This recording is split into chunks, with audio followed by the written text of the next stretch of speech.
I think we should get going, and we should have folks join us as they get properly caffeinated and fed. Good morning, everyone. I hope that you got some sleep. I understand there was a great deal of drinking that went on in the hotel, which is a fine thing. I hope that was fun. This morning's plenary is different from the others that we have run thus far and that you'll see this afternoon. We call it the lightning round, and we call it that because I'm going to force the presenters to come up on the stage, deliver their presentations rapidly with 3 slides each and under 5 minutes. And what they are going to do is show you some of the latest research that's been done in this field and some of the really cool tools that are being developed in order to help activists and bloggers and others. Some of this research I hope you find really interesting. Some of it I think is really thought-provoking.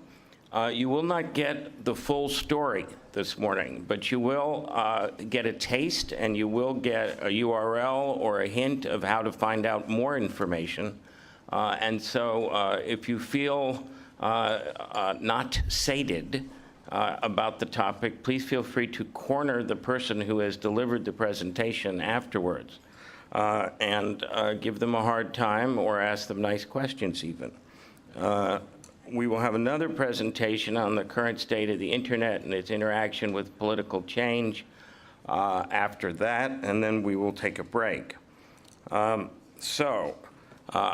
will ask each of these presenters to come up, be brief. We will take a question or two from the audience, depending upon whether or not they stick to time. And each of the presenters will also introduce themselves and who they're with, because that will cut down on the amount of time of me coming up and down from this podium. Guy, you're up.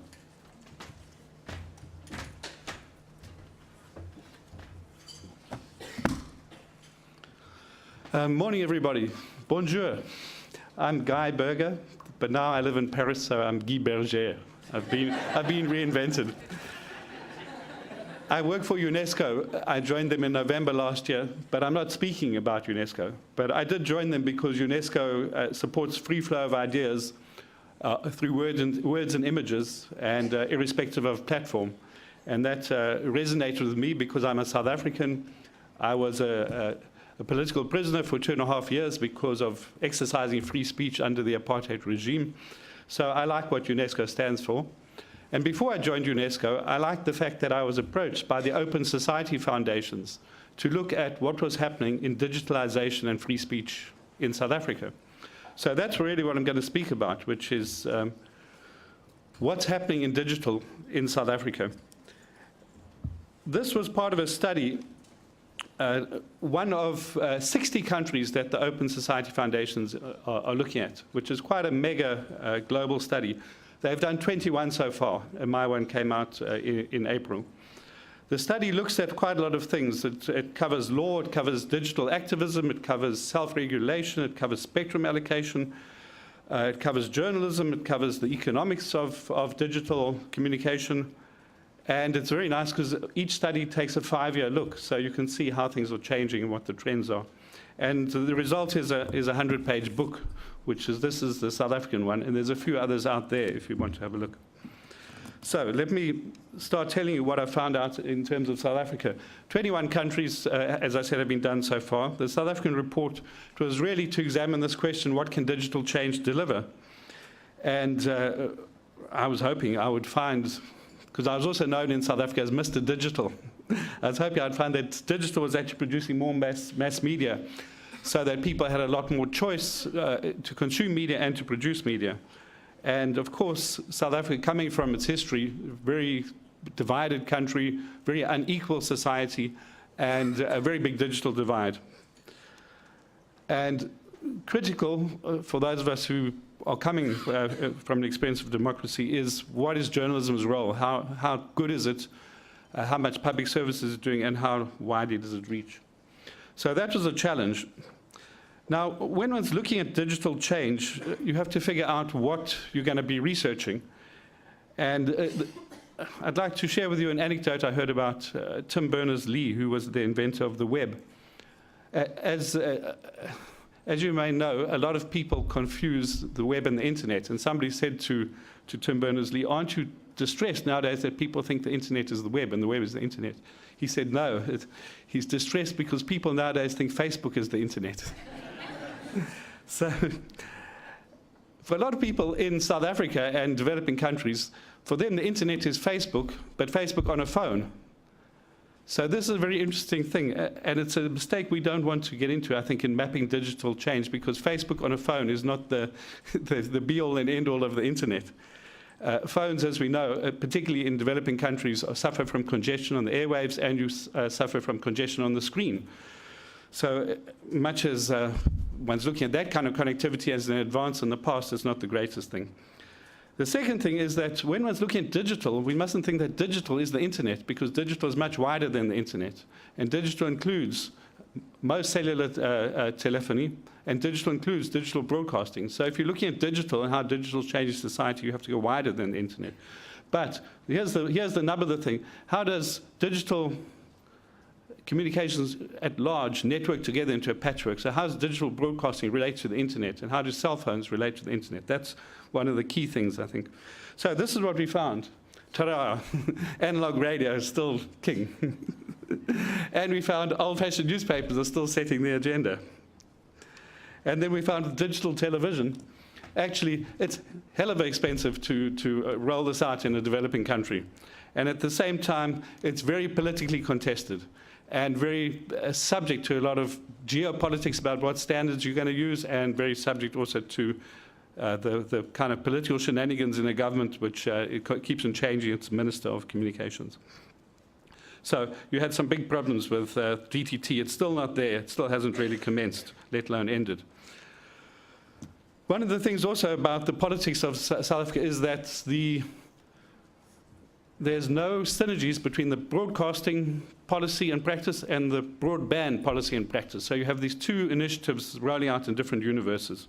And the result of that is that you only have about a third of people accessing the net, and that's on phones. And only about 14% have broadband connections. And that includes some of them using their phones for broadband. And then you also find, I think, that because of the state of affairs, that the internet's not really being used very much for journalism and public communication. It's serving personal purposes, Facebook for personal purposes and so on.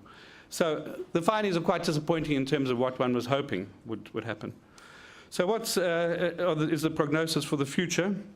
Well, when eventually digital broadcasting in TV happens, it's unlikely there will be more TV channels. This is not because of the technological limits. Of course, digital opens up a lot of spectrum, but because there's not a business case to run more TV channels. And also, it's a concept that broadcasters still seem to think of broadcasting as a top-down, one-way distribution of content. The result being that they don't see the possibility of user-generated channels to fill the new space. Let me also, sorry, there we go. Won't see many new channels. The other thing, let me just stick on that for 1 second more. In digital television in developing countries, you don't buy a new TV set, you buy a set-top box, which then enables you to use your old TV set. So you receive a digital signal and you display it on an analog box. Now, the potential exists for those analog boxes to actually be computers. And the potential exists to link those boxes, those set-top boxes, to link them to the internet and use the internet for upload, probably through 3G, and to use the broadcast digital stream for the download. And so you could actually say, I would like to get Wikipedia downloaded, stored on my set-top box, and my kids could use it for homework. So it's a fantastic opportunity to begin to converge digital broadcasting and internet access. But it doesn't happen, okay? Partially because of the policy thing. So you're going to have digital television, but not really making a huge difference. The other thing is that because it's taking so long to get to digital television, it means that spectrum is not being released. And therefore, the possibility of rolling out WiMAX, lots of Wi-Fi spots and so on, it's not really there. So the cell phone companies have to refarm their frequencies, which is not the end of the world, but it's not ideal. The result is that you're going to get more mobile growth in South Africa, but the screen size is going to be a factor. I think the new digital divide will be a divide between those who have access to big screens and those who have access to small screens. There'll be more people contributing to journalism, that's great, but the more there is, the more the government is getting uppity and jittery about it. So there's a lot of pressure on journalists, self-regulation, and the ISPs. The last point I'd say is that the good thing is that finally in 2012, the government has begun to realize it needs to actually develop an integrated policy that would bring together the broadband world and the broadcast world. So that's the state of digital. I think integrated digital comms is yet to come in South Africa, but there are some good trends. It's certainly better than it was, but we still have a long way to go. Thank you.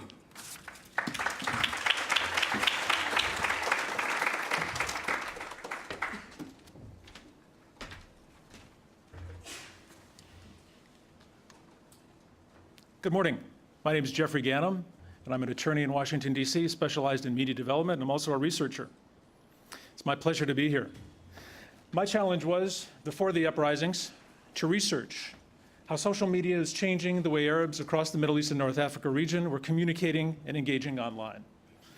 1 year after the Arab Spring, I set out to identify major trends and developments in the sharing of news and online engagements by citizens, media, governments, activists, and many others. Here's what I found. Before the uprisings, Arabs were engaging in freedom unprecedented up to that time, despite the development of activist communities, of bloggers, tens of thousands of bloggers, various media initiatives, citizen journalism, a real vibrant environment for the media community online.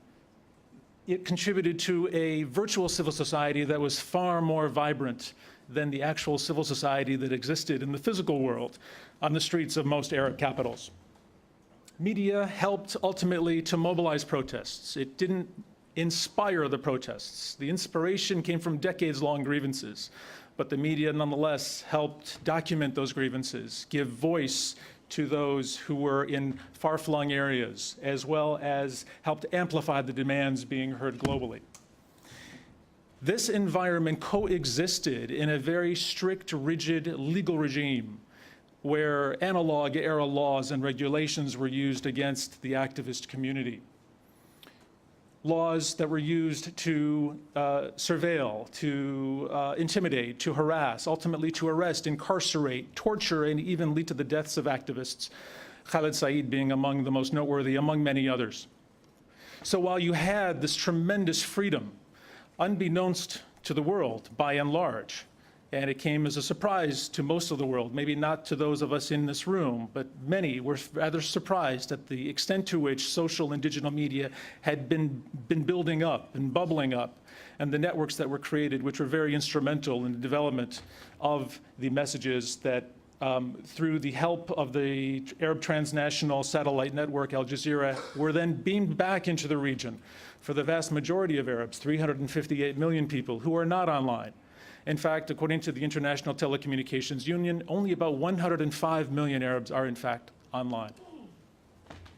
1 year after the Arab Spring, I found a profound media shift ongoing in the region.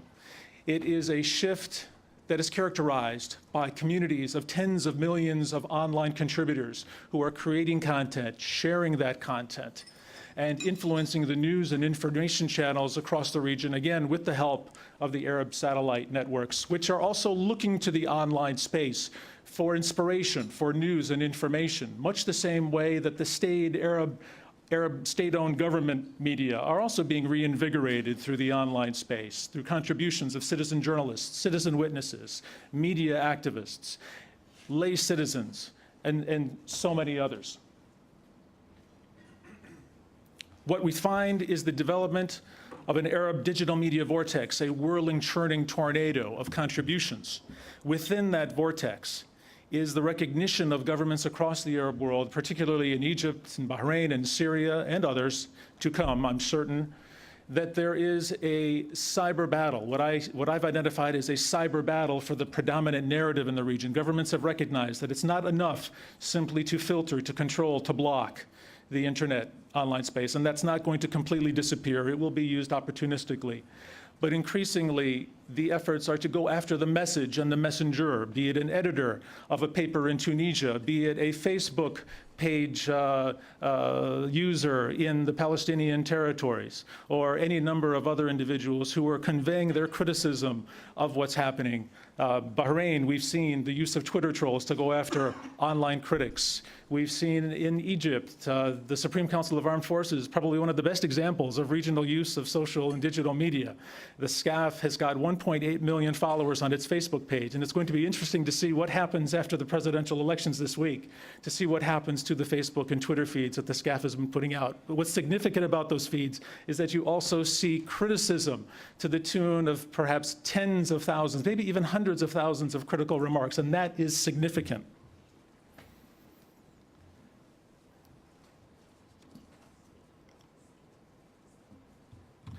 What's interesting is that we're going to continue to see the refinement of the online space. The battle for the predominant narrative will continue to evolve and be defined.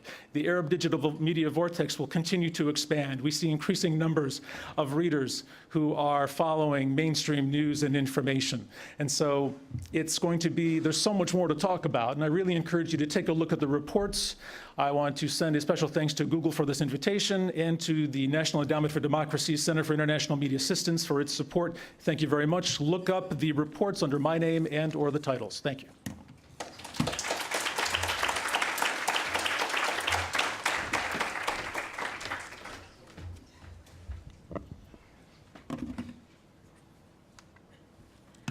Hi, my name is Sarah Kenzier, and I'm here to present a research study on authoritarianism in social media in Azerbaijan, co-authored with Dr. Katie Pierce of the University of Washington.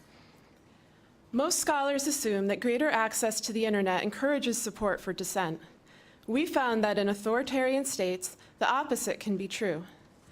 Azerbaijan is a small petrostate that was once part of the Soviet Union. Since 1993, it has been ruled by a father and son dictatorship. Media has long been censored in Azerbaijan, but the internet has posed a new challenge to the stability of the regime. The internet is both unpredictable and a prime venue of unsanctioned content. It threatens what post-Soviet authoritarian states value most: power through consistency, and consistency through power. While most post-Soviet authoritarian states have responded to the internet by censoring it, Azerbaijan has gone in a different direction. They seek to control the internet not through censorship, but through openness, what Rebecca McKinnon calls networked authoritarianism. States that practice networked authoritarianism do not block online dissent outright. They compete with it, in this case, making an example out of online dissenters in order to affirm the futility of activism to a disillusioned public. In 2009, activists Emin Milli and Adnan Hajizadeh were arrested after posting a satirical video of government corruption and wastefulness on YouTube. The case attracted international attention, as well as outrage among the frequent social media users with whom the bloggers interacted online. From the arrest of the bloggers in 2009 to their release in 2010, the case proved a popular cause among Azerbaijani activists.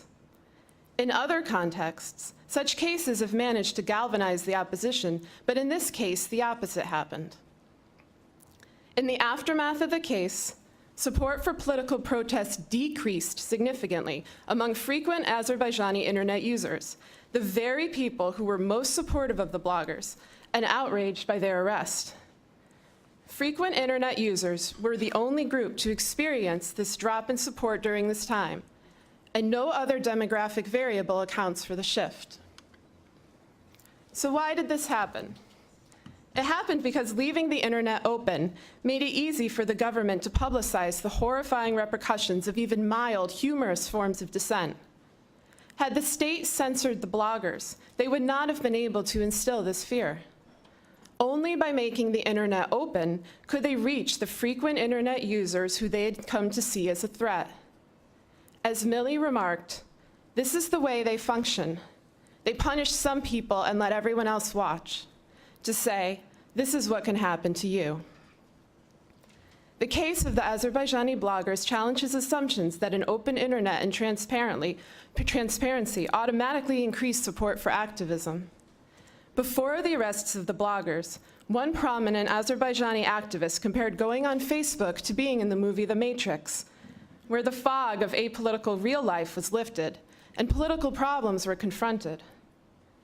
Azerbaijan's online campaign against social media activists and the use of violence against them reminded Azerbaijani internet users that there is no barrier between the virtual world and real life. Both are dominated by the regime. Networked authoritarianism is particularly effective on a population that views the internet as a refuge from their political reality, instead of as a means to transform it. In authoritarian states, the online circulation of government atrocities often serves to confirm people's worst suspicions. Fear and cynicism are as common reactions to these quasi-revelations as are outrage and a desire to fight for change. Our research argues that we need to consider the political cultures of authoritarian states before assuming that the internet will automatically inspire people to contest them. Thank you.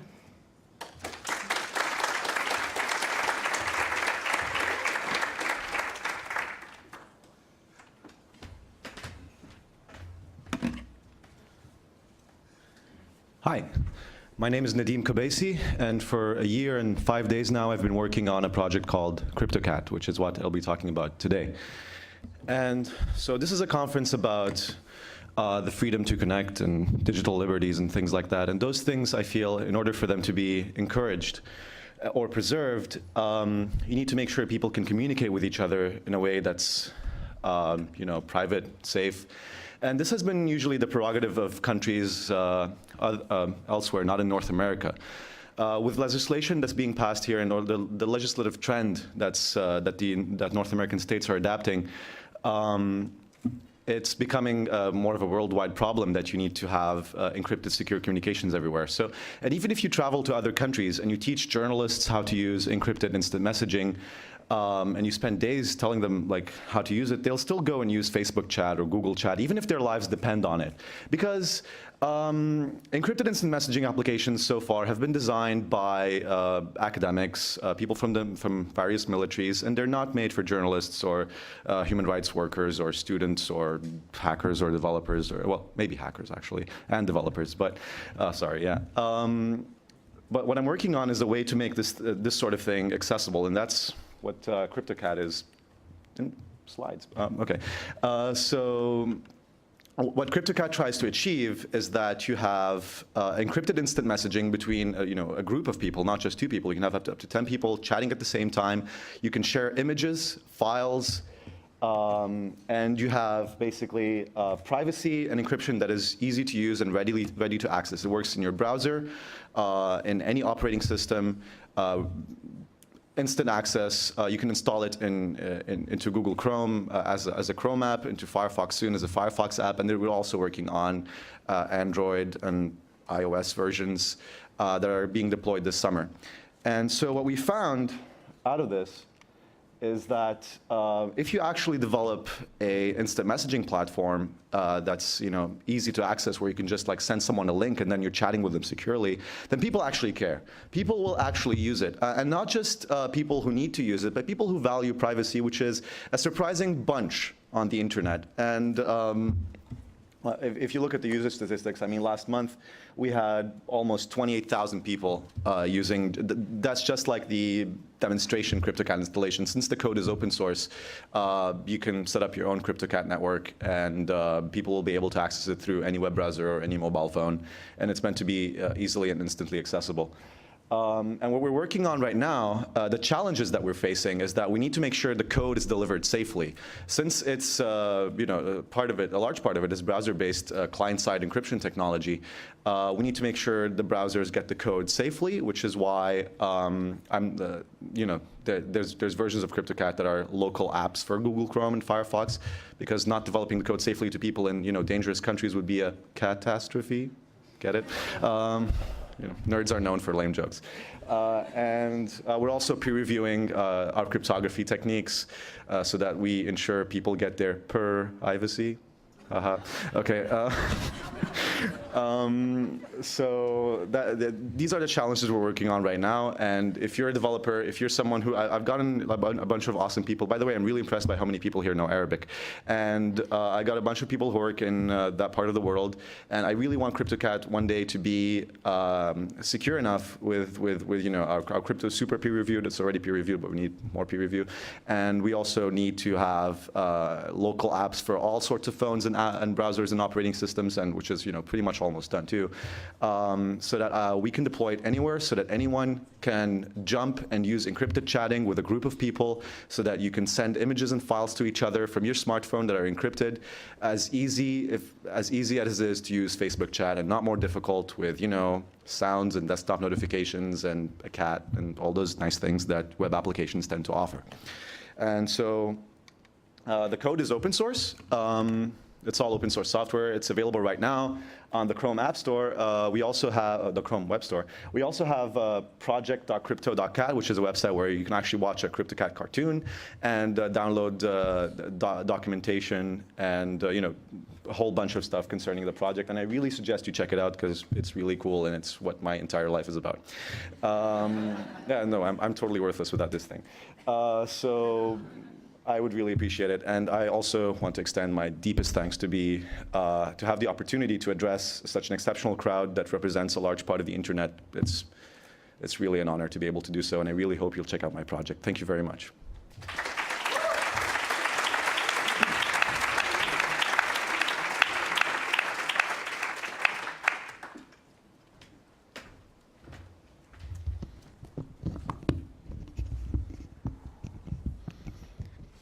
Sorry, need a little bit of adjustment. Hi, I'm Josh King. I'm the technical lead at New America Foundation's Open Technology Institute, or OTI. And I'm here to talk to you today about the project that I spend most of my time working on, which is the Commotion Wireless project. The Commotion Wireless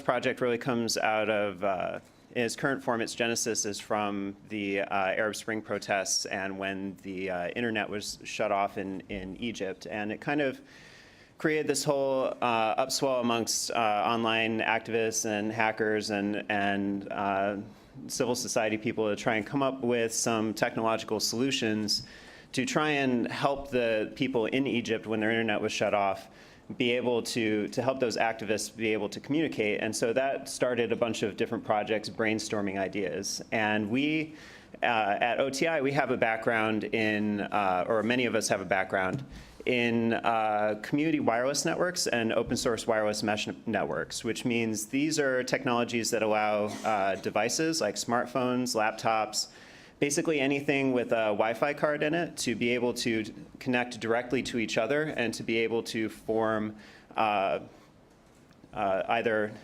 super local networks that allow people to talk to each other maybe with a few devices in a single room, all the way up to large metro scale wireless networks like exist in a few places in Europe that can have hundreds or thousands or even tens of thousands of nodes covering huge geographical regions using just open source technologies and Wi-Fi to provide both local services and to spread internet access amongst themselves. And so we started looking at how to adapt these kinds of technologies to the problem of Egypt. And they have a lot of potential for addressing exactly those kinds of problems.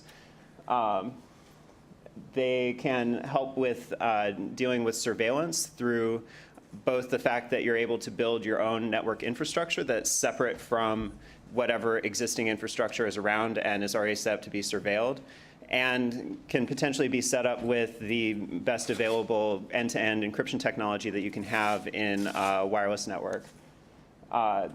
They can also, through the same mechanisms, deal with censorship, where if your content is getting blocked on the regular telecommunications networks, the ability to generate your own network infrastructure can provide alternate channels for that content to be shared either locally or with the wider world through shared internet connections.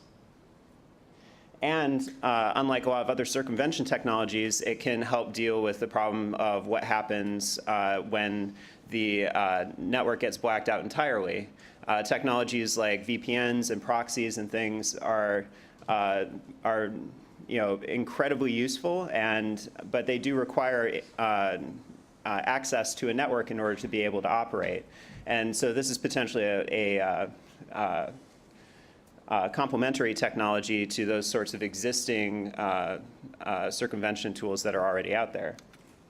And what we found when going to all of our friends in the community wireless networking and open source wireless mesh networking communities that are already building these networks, we found the things that needed to be addressed in order to make this technology suitable for use by activists overseas is that it needed encryption by default. None of these technologies were designed with security in mind because they were largely, designed by hackers, like in their own communities, to be able to talk to each other and share internet access. And they weren't designed with, this sort of built-in security, and so they would need strong security architecture to be added into the technology.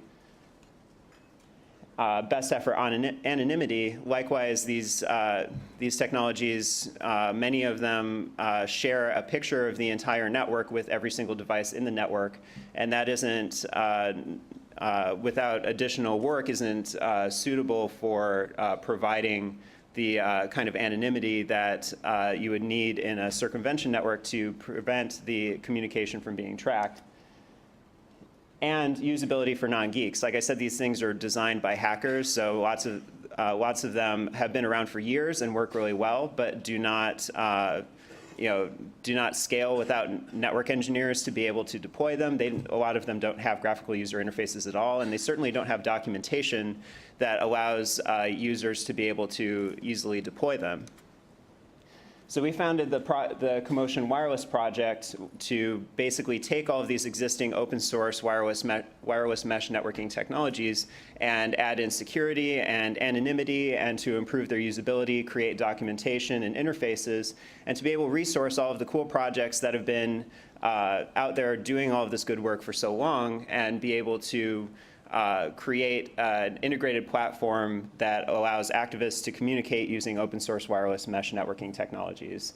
It's all open source and all available online at commotionwireless.net. We're still in a pretty early alpha stage, but there are router images and downloadable clients that are available for testing, and we welcome participation in the project. So my time is up. So thank you very much for the opportunity to be able to talk to you all about this project. And I hope you'll come talk to me about it and also check out our website. Yeah, thank you.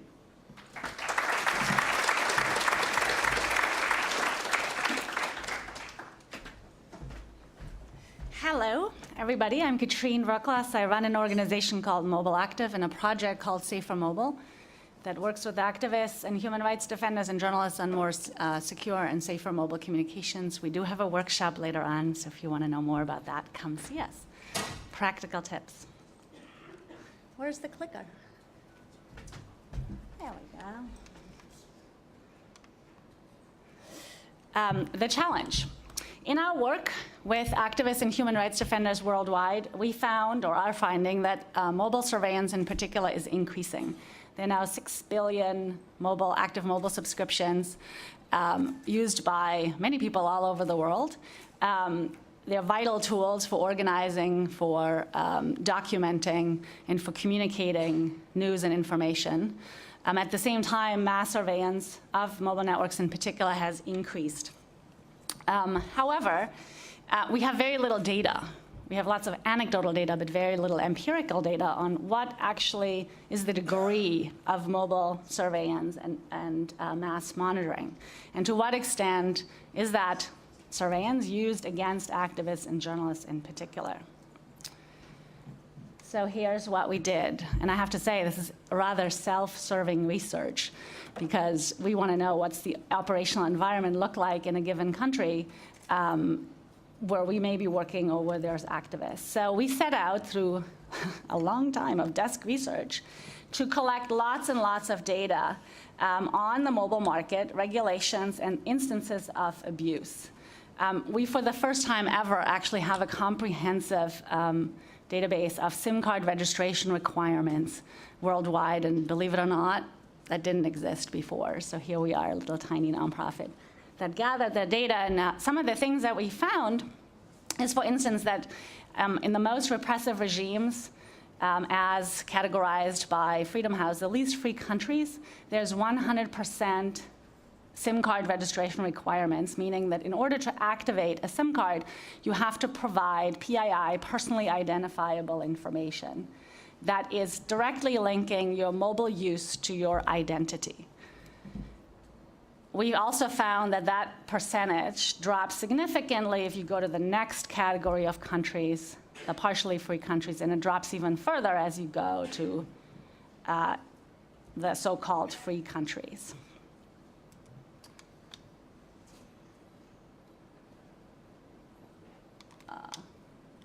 The future. So while we did a lot of gathering of data all around the world, we need your help, because you know the laws and the regulations and the incidences of surveillance being used against activists much better than we possibly could ever find out through merely desk research. So for instance, Sunil, where are you? I was looking at the India data, and it's pretty clear that there is much more fine-grained and detailed information that is needed that people like you and Anya could provide. For instance, Sri Lanka, where are you? You could provide the same. So we would love to talk to you to add additional data points. We're working with Privacy International, for instance, on adding data on the sale of surveillance equipment to telcos in particular as an additional data point to the existing data. And there may be others that we're overlooking at this point. So fine-tuning what we found, as well as systematically collecting additional data, is something that we're really looking to you all to. I want to thank a couple of people and organizations, Privacy International and Eric King in particular, who has done an enormous amount of work on surveillance equipment sales in particular, our developers at CityVox, and then Google, which supported this work. Thank you very much.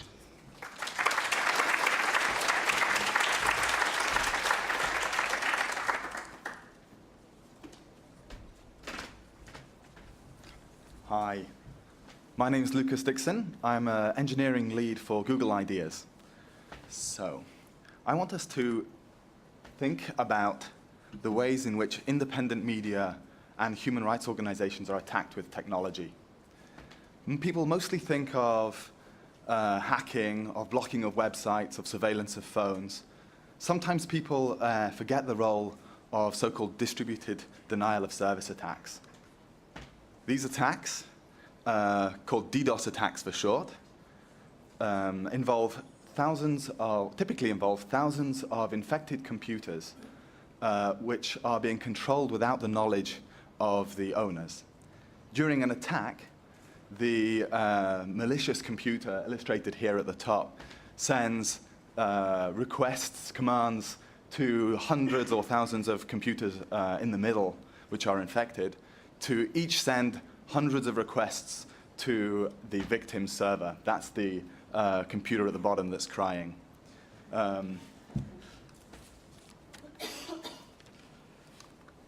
So an amazing thing about denial of service attacks is how prevalent they are. According to recent estimate, a third of server downtime is caused by DDoS attacks, and 1 in 10 sites are attacked more than 6 times per year. So a report by the Berkman Center highlights a chilling characteristic of these attacks. They're often around elections, and they often used to effectively censor the voice of opposition. 1/3 of them are politically or ideologically motivated. You can also buy one online. You can buy some censorship online. So let's get here. So the Berkman report also highlights how we can protect these sites. To protect them, they suggest that relatively small server, such as that typically used by a human rights organization, can be supported by moving it closer to the core of the internet. What that means is that the server, the crying box on the previous slide at the bottom, which was previously connected directly to users and also attackers, now connects through a layer of bigger servers, which are themselves considered to be in the core of the internet. They have high bandwidth.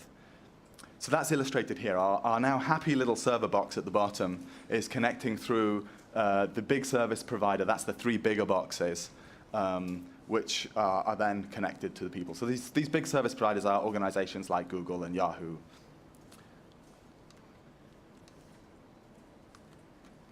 So an example of a service which connects to the core of the internet is Google's PageSpeed service. So it's still in testing, and it is not designed to provide DDoS protection. It does so by the architecture which it uses, which is common to other services as well. So it's essentially employing what's called a distributed cache of the site. That means that there's copies of the content of the site that are distributed in servers all around the world. When a customer or attacker visits the site, the content they're requesting is returned from the nearest available server. Services like this protect the site in 2 ways. For traffic from an attack that was previously going to the single server, it now gets distributed along lots of bigger servers. So now small attacks can sometimes just be ignored, and bigger attacks can now be protected and identified by software that's running on the bigger service provider. So DDoS protection is really actually not very easy. It's fundamentally really hard to tell the difference between legitimate traffic and traffic that has malicious intent. So this brings us to consider the future. So we've got an opportunity here as a community to work together to identify and map out the ecosystem of denial of service attacks. So if you want to read more, I totally recommend this excellent report by the Berkman Center. And if you want to talk more about it with me, I'd be delighted to speak to you, and I'll be in a stall later. Thank you for your time.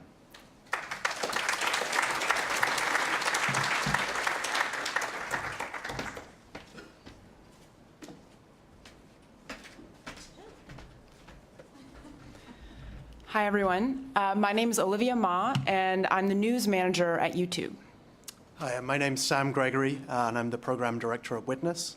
Witness is a human rights organization that helps people use video for human rights. Founded 20 years ago after the Rodney King incident, when it was a question of giving people cameras. Now, of course, we're in a world with ever more cameras, and the question that faces us is how do we help people use their ability to create and share to create effective human rights change. And we're here today to announce a new project that we're working on also partnered with Storiful, the pioneering social news agency that works on discovery and verification.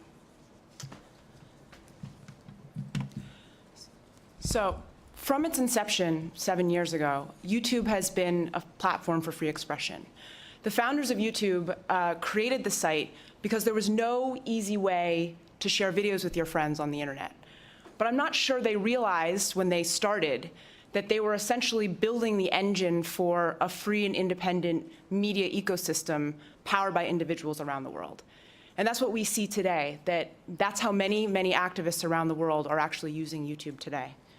With the rise of video-enabled cell phones and increased access and ubiquitous internet access, as well as the culture of sharing via social media, everyone today has the ability to bear witness to the news and events that are happening around the world. And nowhere is this more powerful than in documenting human rights, which is what we wanted to talk to you guys about today. Video is a medium that marries sight, sound, and motion, and it is a powerful tool for activists who want to share their cause with the world and get a global audience to pay attention to issues that might not otherwise be covered.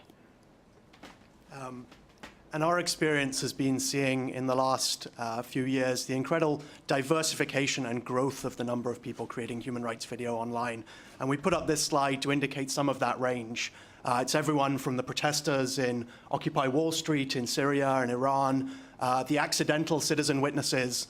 It's long-term social movements and NGOs who are turning to online video as a tool to uncover stories that have gone undiscussed or unresolved. And it's also people taking advantage of what happens when perpetrators put their footage online, like this footage from Egypt of police violence or Sri Lanka of army violence, how they turn that into political action. At the same time, we've seen a number of challenges that have emerged. There are huge amounts of content. An amazing statistic that there are now 72 hours of video uploaded to YouTube each minute. There are some places where there are thousands of hours of footage, some places where there's a single hour every month in terms of human rights footage. So challenges of information management and overload.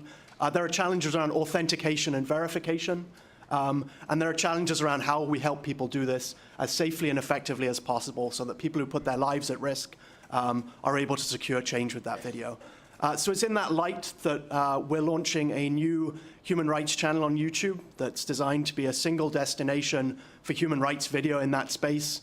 And we're delighted to share more about that. So there are three aspects to what we're working on YouTube. And this is the launch version of the site. We are curating and contextualizing with Storiful 3 sets of content. Breaking news, the kinds of day of pieces of citizen witnessing, citizen journalism that emerge from both places where we're expecting it to, sadly, like Syria, but also the unexpected places, East Timor, Honduras, where little bits of citizen witnessing are the only news source that is appearing. We're also making an effort to think, how do we surface some of those undercovered stories? So it's not just the stories that get thousands or millions of views, but the stories that might typically otherwise get 100 views on YouTube, or 50 or 10. And how do we bring those to the surface, give context around those? And then we're also looking at how do you provide the skills and the tools to citizen witnesses and human rights activists to know how to do this safely, effectively, ethically, and have access to them straight away as they upload. So those 3 trains of content on the site. And we're also looking at how we build community around that, particularly working at the moment with Google+. So what can you do? There are 3 things that we would encourage you to do and to join this initial experiment with us. One is, for those of you who are part of activist or creator communities, to film and share to the channel by sending it directly, by flagging it up. We want to have the broadest range of content and are also open to partners who are thinking about how they build community around human rights footage. We also, I think the reason we wanted to announce this channel today here with this group is that we want to enlist your help in helping us get the word out. We think this is a really exciting project, but it does need an audience, and we want to mobilize this group to help us spread the word through your various social channels. And of course, the final stage for those of us coming from the human rights community is how do we translate this into action and change? We're looking at a number of options for how we do that on the site, but we'd like your feedback. Comments on the Google Plus page would help us, but also join us in turning this footage into action by sharing it. Again, the website, the link for it is youtube.com/humanrights. Thank you. And we'll be out demoing it in the lobby afterwards. Thank you.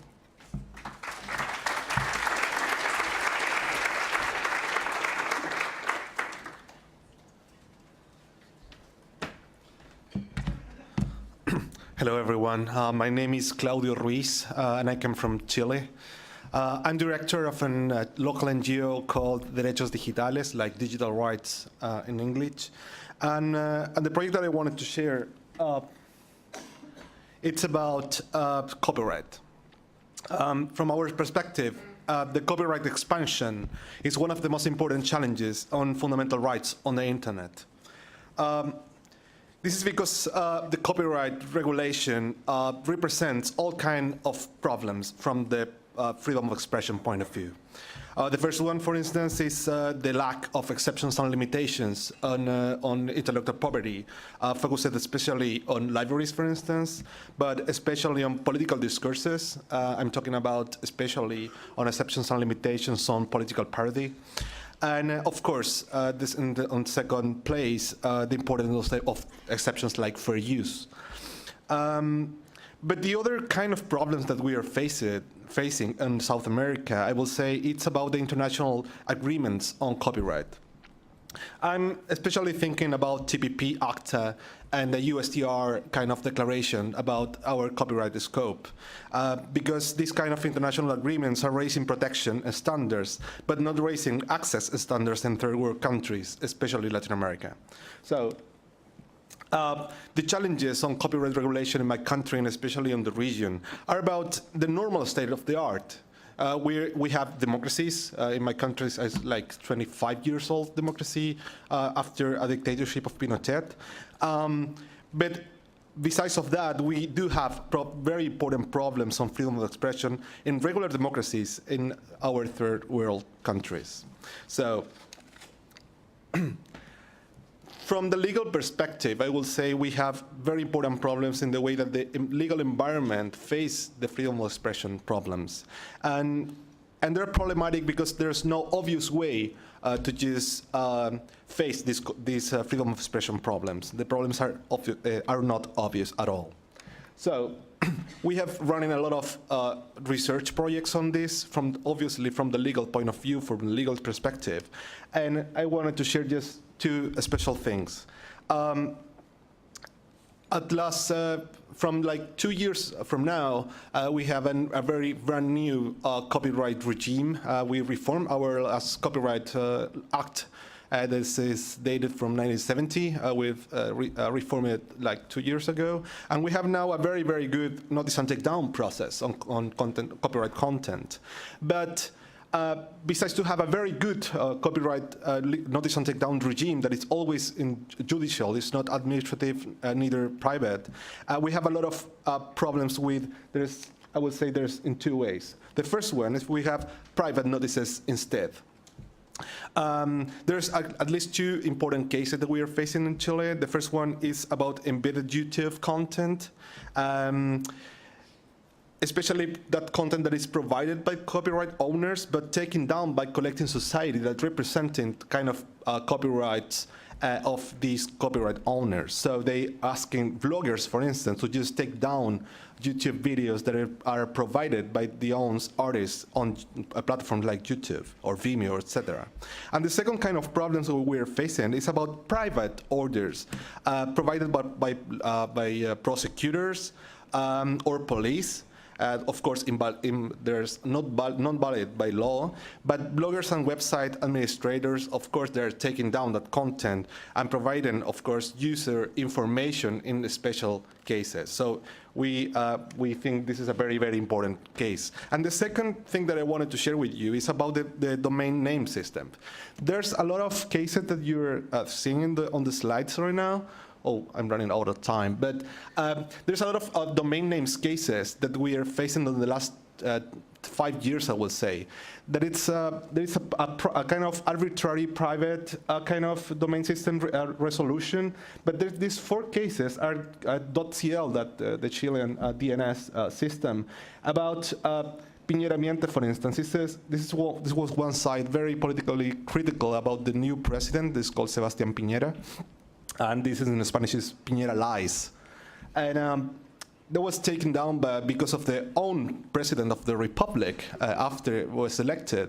And actually the blogger that ran that project with very strongly political discourse was absolutely lost on that case. So there's a lot of cases that we have a station room and a station on the next room to just share very more details on it. But okay, I'm running out of time. What about the future? I would say the future is engagement civil rights on the general public. I'm thinking about especially related with copyright, privacy, and freedom of expression to help local development on civil society on my region that is very, very complicated, as I said. The second On the second, promoting best practices, especially on librarians, for instance, on exceptions and limitations. I know, I'm just finishing. And the third one, and just monitoring those practices and build better legal environment and, of course, better tools to just improve freedom of expression on the internet. Thank you very much.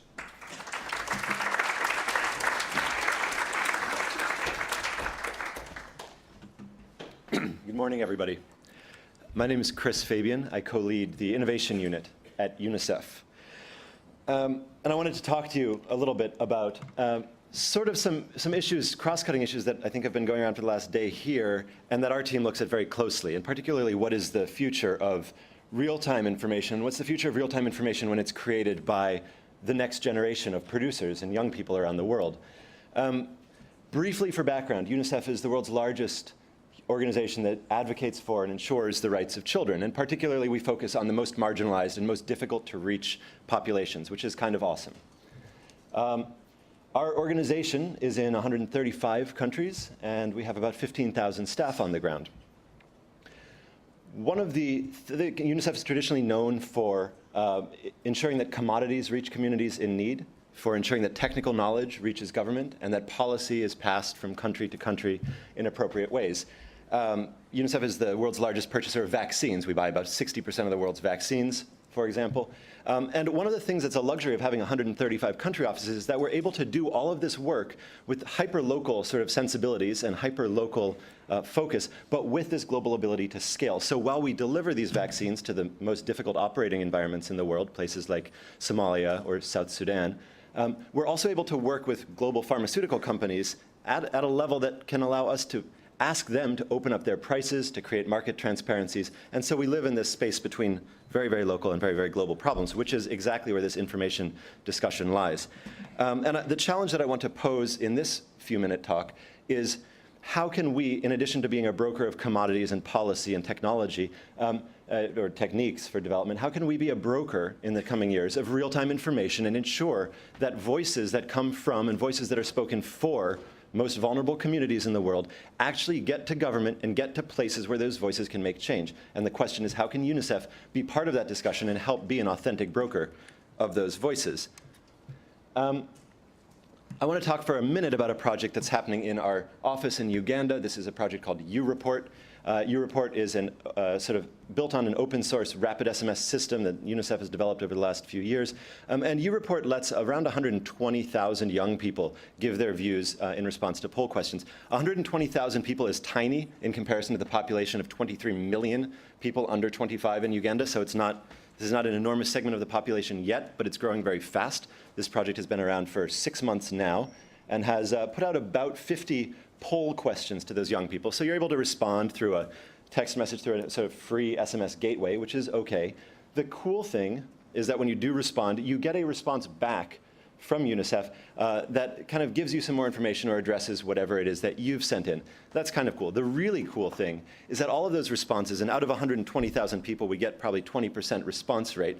All of those responses are aggregated, and they're presented in newspapers twice a month, and they're presented on TV in a special TV show twice a month. When that happens, government, parliamentarians, and others are engaged in the dialogue with young people around those issues. So recently, a question went out about a government fund to kind of produce innovation in Uganda, particularly in northern Uganda. And one of the sets of responses that kept coming back in aggregate was that the problem with the fund was that you needed to have a high school degree to even apply to get money from it. That response came up, it was shared on newspaper, it was shared on TV. Parliamentarians saw and heard that, and within a few weeks, I think within 3 weeks, had changed the requirements for the fund so that any young person in Uganda could apply for it. And that's a type of response loop and instant feedback loop that's very authentic and very gratifying. And I just wanted to talk a little bit about the future of this type of engagement. As Sana said at dinner yesterday, I think very articulately, these types of projects can go to national scale, can go to global scale when they're built with humility, when they're built with the end user at the front of it, not when they're built from the top down. Anything we build from New York and try to push out fails. That's a lesson we've learned the hard way. And these types of projects can start to point us to a future where we can do development a little bit differently and we can engage young people differently. When we as UNICEF can know about what's happening in the most remote parts of Malawi, Zambia, northern Uganda, we can gear increasingly diminished development resources differently. Donors can have a type of transparency that they've never been able to have to projects and to people and to where their money's going. And most importantly, projects like YouReport and some of the other things that have been discussed today allow young people to really put a stake in, to put a claim to what is their future and ours in a way that would never have been possible before some of this work happened. Thank you very, very much for your time.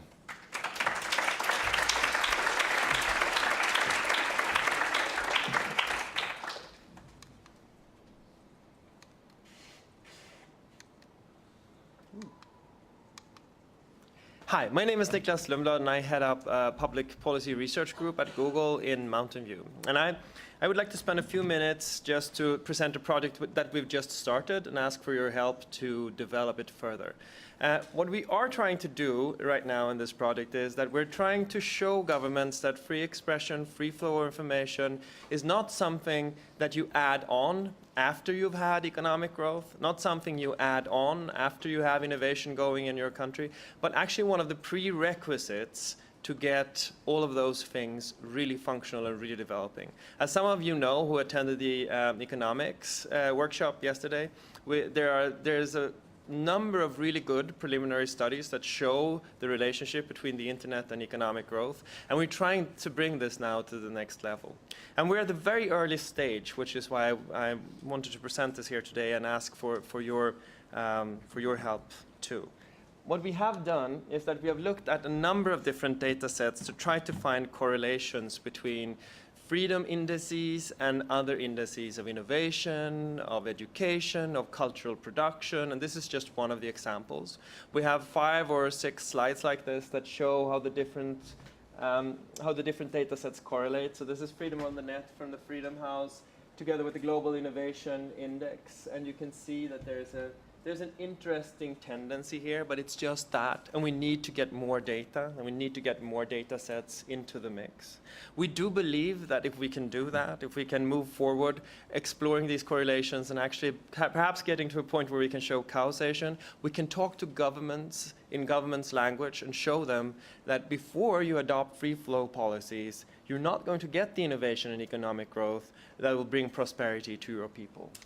So the next steps for us, the future, is that we are going to look at more measures. We're going to look at more data sets. We know there are lots of data sets being produced right now, and we think that measuring our freedom is one of the really important ways of making sure that we can manage and maintain it. So we want to hear from you if you know about projects where we can find good measures, if you know about data sets that we should include. And I'm hoping I'm going to be around all day. I'm hoping to get a couple of new ideas, and if you're willing to collaborate with us on this, that would be fantastic. Because as W.B. Yeats, the Irish poet, used to say, with measurement began our might. And if we don't measure our freedom, we're likely to lose it. Thank you.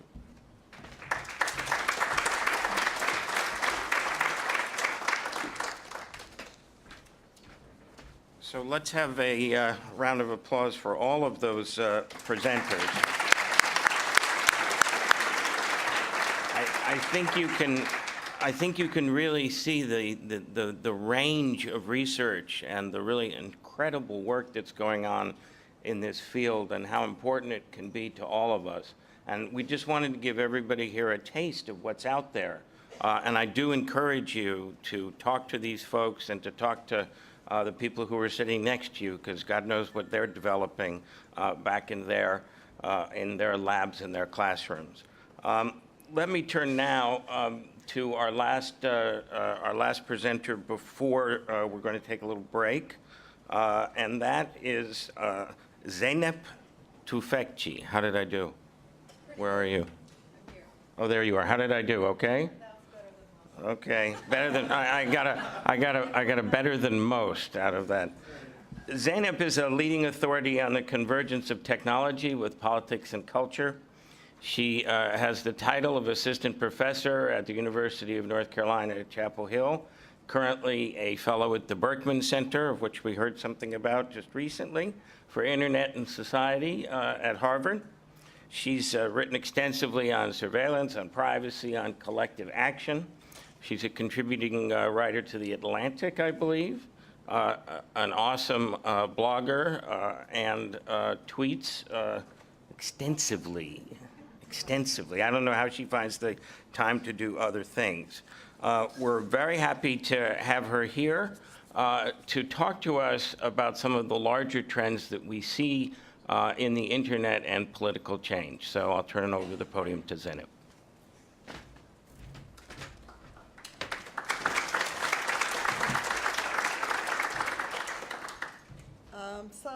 Thank you for that welcome. It was actually very good pronunciation of my relatively difficult name. Hold on, Mike.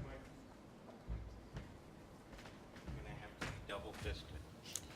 So thank you for that introduction and a very good pronunciation of my fairly difficult name. So I want to talk about a little bit of the broader conceptual trends that I think are becoming clearer as a result of the kind of wonderful research that we heard about. So the first thing I want to start with is that some of our terms are misleading and confusing and don't help us understand what's going on. And one of my favorite words not to like is the word virtual, because it keeps implying that there's a virtual world out there that is separate from this world, that is somehow the correct conceptual model is, you know, Matrix versus the Zion, that there's the separate world, and people will talk, and everybody will do this. They'll say in real life versus virtual world, and the real activism versus as if there's an unreal world. That is not the correct way to look at it any more than, is the telephone unreal? Is the writing unreal? Or is this chair unreal? There are technologies that have different attributes, but they are not unreal. The internet is not virtual. It is as real as anything else. But online and offline are different. I am not arguing that they are the same thing. In fact, bits and atoms have different properties. And the way the internet is designed means that you can't control bits the way you control atoms. And a lot of businesses and a lot of governments were dependent on a particular way of controlling atoms, people, our bodies, and their business model and their governance model is being challenged exactly because bits and atoms are integrated. And this is a picture by Patrick Baz of Agence France-Presse of protesters in Tahrir, as you can see, hacking into the international flow of information to get the word out.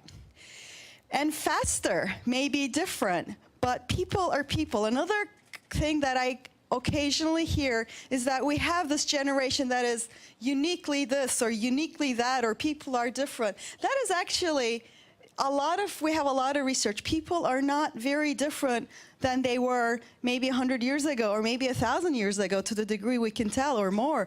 There's a great research by a group of people that just got published in PNAS about social networks of hunter-gatherer groups, the last few surviving ones, and they look a lot like our social networks. It's really fascinating. What is different is that the environment in which people live through these very basic human things that we want to do is different. So this is a photograph I took in the highlands of Chiapas in Mexico when I went there, and this is late 90s, early 2000s. I went there a couple of times to look into the claim the Zapatistas were using the internet very effectively. That's not what I'm going to talk about. The short answer is no, they didn't even have electricity. What happened when I went there was that I found a place they didn't have electricity. And this is a photograph that I was asked to take by their mother. And very often in Chiapas, they don't want you to take photographs. It's complicated, so I'm used to not like whipping my camera out. But she said, please take a photograph of my kids. By she said, I mean, she said it in a Mayan language that an 8-year-old translated into Spanish, that my broken Spanish translated into Turkish in my head. And I said, why do you want this? And she said, I never have a photo of my children. They are growing up before my eyes, and I have no record of it. So this was just barely 10, 15 years ago, well, 10 years ago, a little less, that we had parts of the world where there were no cameras ever. And this isn't, this is Mexico. Now we're at a world where we were just looking at these amazing numbers from the Witness and YouTube presentation.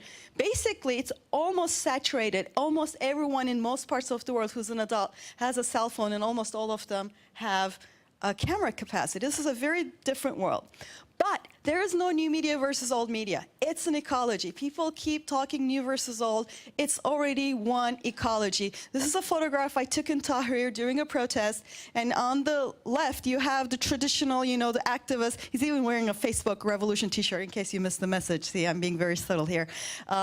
Taking a photograph. But what most people don't notice is what's on the 8th floor, right above where I took this photograph. That's the Al Jazeera camera, kind of protectively hovering over Tahrir. And that's one ecology. And one of the presentations talked about, I think Jeffrey's, it's just one. Al Jazeera takes this content, rebroadcasts it, and it goes on. And public, because it's a meta concept, is, I think, transformed irrevocably. This is a screenshot of people watching themselves in Syria during a protest. Al Jazeera is showing their protest live, and they're looking at Al Jazeera and seeing themselves reflected live as they're protesting, and it's just the cycle of they're encouraged by the fact that the world knows that they're there.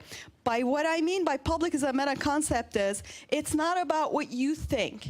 It's not even about what you think your neighbor thinks. It's about you knowing and being able to see what your neighbor thinks, and your neighbor knowing what you think, and on and on. And that is a public sphere that in the Arab uprisings we saw was very important, because all of a sudden people knew that Mubarak was unpopular. But what they didn't know was how many of their countrymen and women would say they're going to Tahrir on January 25th. And you had a Facebook page that had a couple 100,000 likes, people saying, yes, I will be on Tahrir on January 25th, hundreds of thousands of people saying that. And that makes a big difference, because public is a meta concept. So pluralistic ignorance, the notion that you can rule by making people think they're a minority, that is probably not going to work anymore.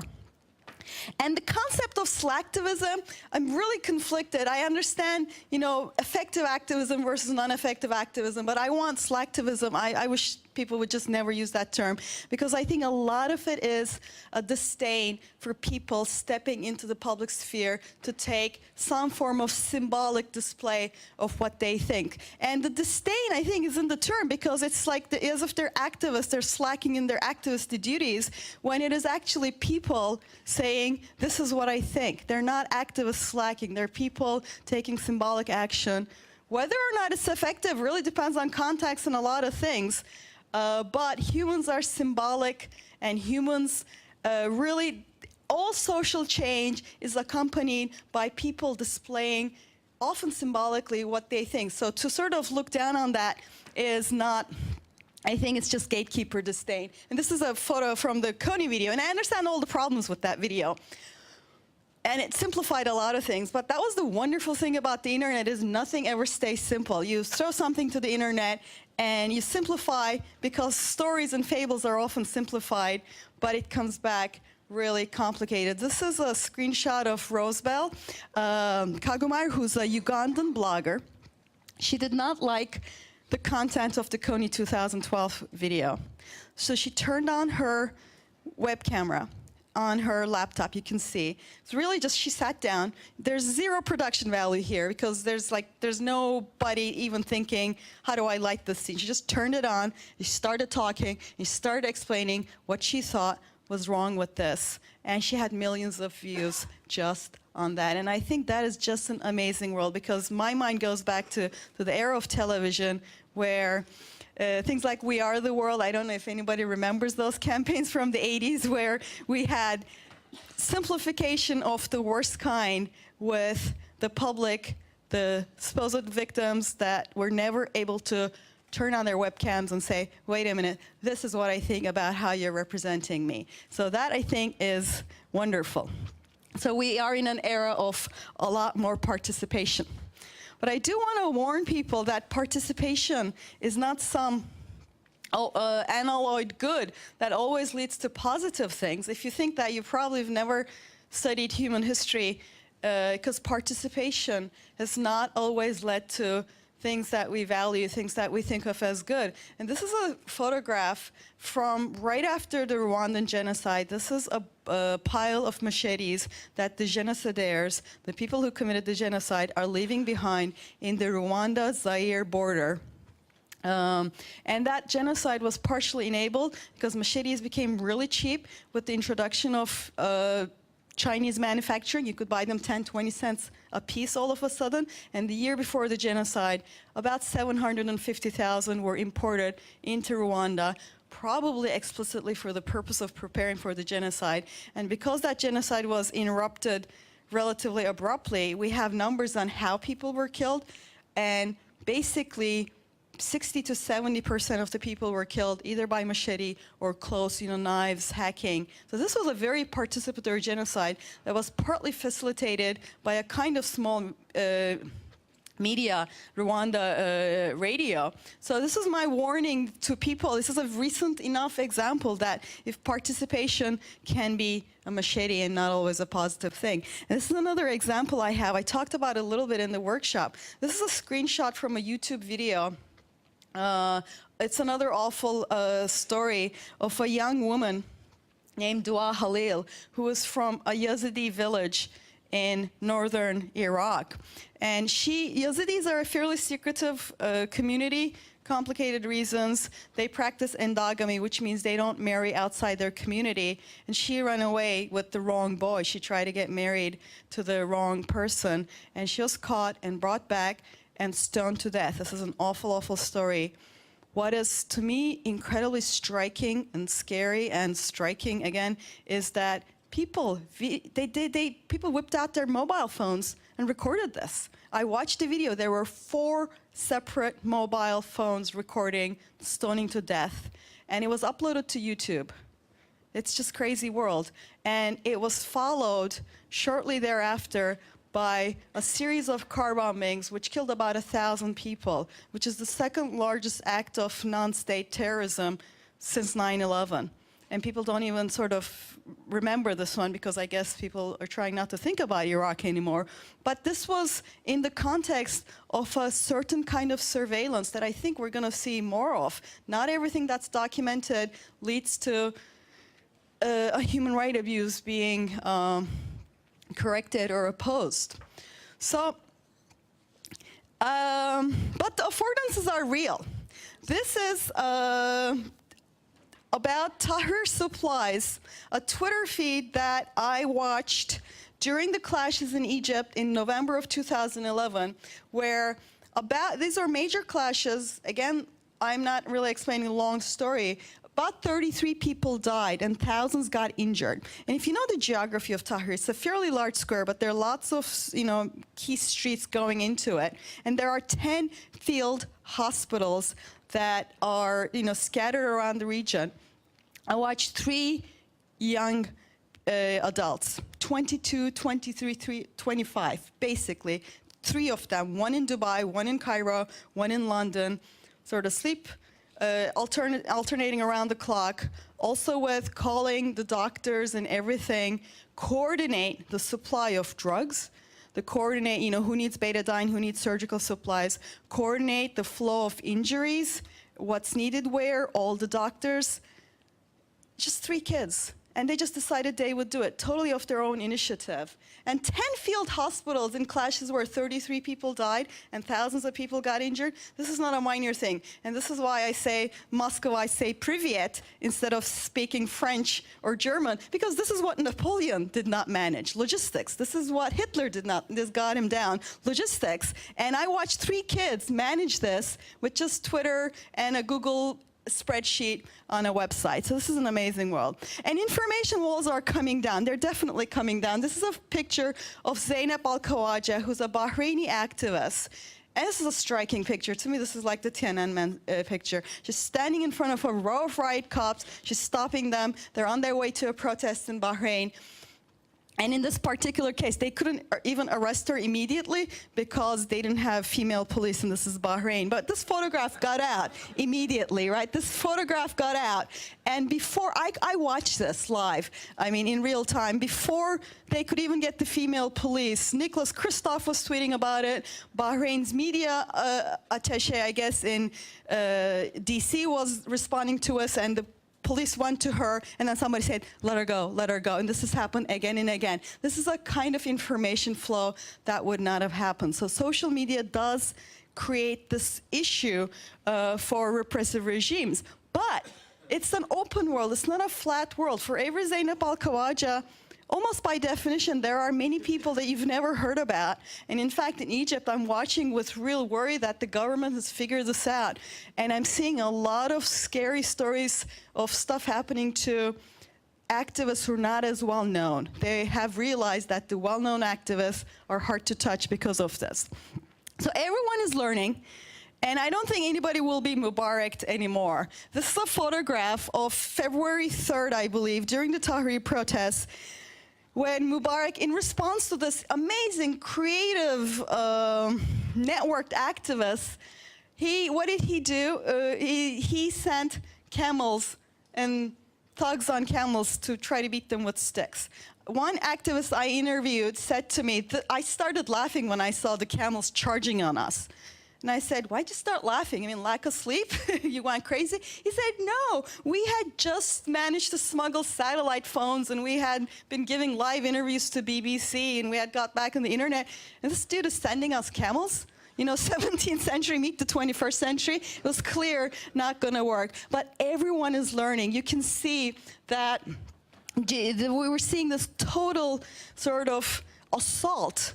If there was a government sleeping about the potential of the internet, they are awake now. And this is a little photograph of a radio. That's a transmitter and a receiver. And that's what a radio was in the beginning.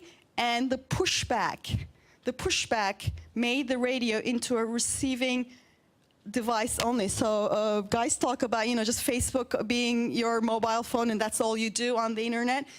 These things still have their potential, but that kind of pushback of the internet into various corners can happen and have real consequences. And so I'm going to conclude by saying that we're still discussing, this is a Book of Kells, which is a handwritten manuscript, and this is the Gutenberg Bible, which is printed. But you still see that they have these embellishments, because at first people didn't realize printing press in its native form, and they would spend days and weeks, you know, hand painting pictures right next to it. That's what we're doing in the era of, I think, internet. It's so new that we're still thinking, how do we hand paint the side of books rather than understanding its native power? So this is history happening, and they're not going back. These are two young women I took photos in Tahrir during a protest. They have their cell phone, they're there. So history is moving ahead. It's a fascinating time, but it's a very complex time. And that is the end of my presentation. Thank you.